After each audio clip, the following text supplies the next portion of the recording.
നമസ്കാരം, ഗ്രാമിക ന്യൂസിലേക്ക് സ്വാഗതം.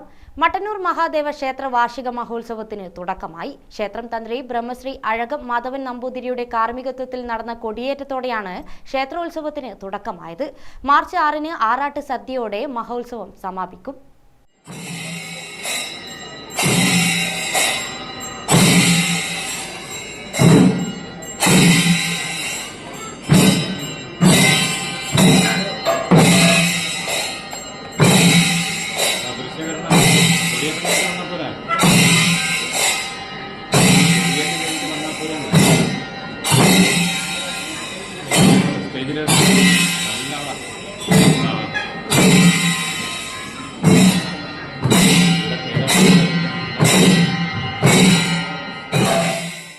മാർച്ച് 1-ന് വൈകുന്നേരം 4 മണിക്ക് ചാക്യാർകൂത്ത്, 5 മണിക്ക് തായമ്പക, 8:30-ന് രഥോത്സവം, ഇരട്ട തിടമ്പ് നൃത്തം, വിഷ്ണു ക്ഷേത്രത്തിൽ തിടമ്പ് എഴുന്നള്ളിക്കൽ, രാത്രി 10:30-ന് ഗാനമേളയും നടക്കും.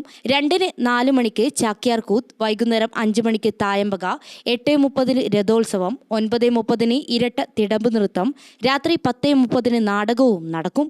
മാർച്ച് 3-ന് വൈകുന്നേരം 4 മണിക്ക് ചാക്യാർകൂത്ത്, തായമ്പക, 8:30-ന് രഥോത്സവം, ഇരട്ട തിടമ്പ് നൃത്തം, രാത്രി 10:30-ന് കഥകളിയും നടക്കും. മാർച്ച് 4-ന് വൈകുന്നേരം 4 മണിക്ക് ചാക്യാർകൂത്ത്, വാദ്യകല കേസരി ചെറുതാഴം ചന്ദ്രൻ നേതൃത്വം നൽകുന്ന തായമ്പക, മോതിരം വച്ച് തൊഴൽ, രഥോത്സവം, ഇരട്ട തിടമ്പ് നൃത്തം, രാത്രി 10:30-ന് നാട്ടറിവ് പാട്ടുകൾ എന്നിവയും നടക്കും.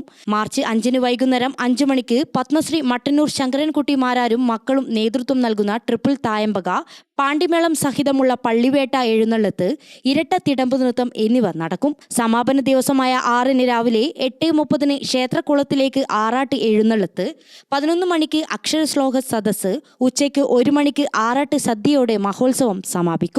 ഗ്രാമിക ന്യൂസ്, മട്ടന്നൂർ.